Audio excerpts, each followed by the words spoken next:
வணக்கம் மக்களே! இன்னைக்கு நம்ம சிறகடிக்க ஆசை சீரியல்ல என்னாச்சுன்னு சொல்லி பார்த்தீங்கன்னா, நம்ம ரவி ஸ்ருதியோட ரெஸ்டாரண்ட்டுக்கு போயி, நான் உன்னோட ரெஸ்டாரண்ட்ல வேலை பார்க்குறேங்கிற மாரி சொல்லியிருந்தாருங்க.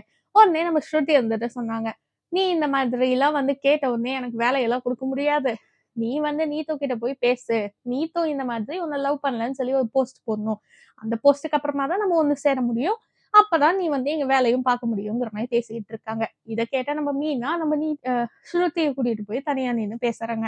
ரவி இவ்ளோ தூரம் இறங்கி வந்ததே பெரிய விஷயம். நீ இந்த மாதிரிலாம் பேசாத. தயவு செஞ்சு அவர் வேலைக்கு எடுத்துக்கோ. மிச்சத்த நம்ம அப்புறமா பார்த்துக்கலாங்கிற மாரி நம்ம மீனா நம்ம ஸ்ருதிக்கு அட்வைஸ் பண்றாங்க. நம்ம ஸ்ருதியும் நேரா வந்து ரவி கிட்ட சரி ஓகே நீ வேலைக்கு ஜாயின் பண்ணிக்கோ.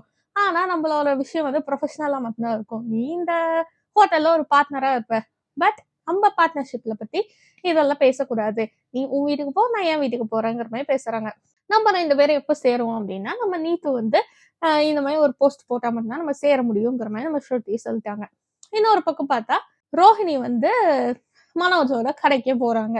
அந்த டைம் வந்து பார்த்து நம்ம மனோஜும் அவன் ஃப்ரெண்டும் இந்த கோர்ட் விஷயத்த பத்தி பேசிட்டு இருக்காங்க. அவன் ஃப்ரெண்ட் என்ன சொல்றான்னு சொல்லி பார்த்தீங்கன்னா, மலேசியா மாமான்னு சொல்லி ஒருத்தவங்கள கூட்டிட்டு வந்தாங்க பார்த்தீங்களா? அவங்கள்ட்ட போய் நாங்க பேசி வச்சிருக்கோம். டிவோர்ஸுக்கு அவங்கள ஒரு எவிடன்ஸா நம்ம வச்சுக்கலாங்கிற மாரி பேசிட்டு இருக்காங்க. பின்னாடியே நம்ம ரோஹிணி நிக்கிறாங்க. ஐயய்யோ! இவ கேட்டிருப்பாளோ அப்படின்னு சொல்லிட்டு நம்ம மனோஜ் ரோஹிணி கிட்டயே டைரக்ட்டா கேட்கறாருங்க. நாங்க பேசின விஷயம்லாம் உனக்கு கேட்டுச்சா? அப்படின்னு சொல்லி கேட்கும்போது, ரோஹிணி இருந்துட்டு அத மழுப்பதற்காக என்னென்னமோ பேசுறாங்க. ஆனா, அவங்க இந்த விஷயத்த கேட்டுட்டாங்க. இதுதான் உன்னோட விஷயமா? நாளைக்கு நான் உன்ன பார்த்துக்கிறேங்கிற அளவுக்கு நம்ம ரோஹிணி ப்ரிப்பேரும் ஆயிட்டாங்க. இன்னொரு பக்கம் எல்லாருமே வீட்ல இருக்கும்போது, நம்ம மனோஜ் இருந்துட்டு இந்த விஷயத்த ஷேர் பண்றாங்க. அப்ப நம்ம முத்து உனக்கு அறிவே இல்லடான்னு சொல்லி திட்ட, ரோஹிணி ஏதாச்சும் ஒரு பிளானால தான் வருங்கிற மாரி எல்லாருமே பிளான் பண்ணி தான் வச்சிருக்காங்க. இன்னொரு பக்கம் பார்த்தா, அடுத்த நாள் காலையில நம்ம செல்வத்துக்கு ஜாமீன் கிடைக்குது. அத கூப்பிடுறதுக்காக நம்ம முத்துவும், மீனாவும் அங்க போறாங்க. ஆனா, அங்க போற அந்த டைம் வந்துட்டு, ஆ ஜாமீனும் குடுத்துடுறாங்க. நம்ம செல்வமும் வெளிய வராருங்க. அதுக்கப்புறமா என்ன ஆகுதுன்னு சொல்லி பார்த்தீங்கன்னா, கரெக்ட்டா நம்ம செல்வம் வெளிய வரும்போது நம்ம அருணும் வந்துடுறாங்க. "உனக்கு இனிமேல் லைசென்ஸும் கிடையாது. உன்ன நான் ஜெயில்ல கண்டிப்பா போடுவேங்கிற" மாரி ஹார்ஷா பேசுறாரு.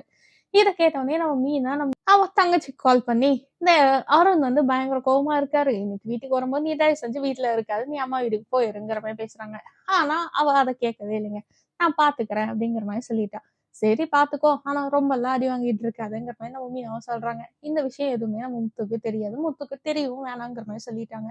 இதுக்கப்புறம் இங்க இருந்து நேரா அவங்க வந்து டிவோர்ஸ் வாங்குறதுக்காக கோர்ட்டுக்கு போறாங்க. அங்க போனா நம்ம ரோஹிணி பயங்கரமா பிளான்ல தான் வராங்கன்னு வைங்களேன். எல்லாரையும் வந்து நக்கலா பேசிட்டு இருக்காங்க.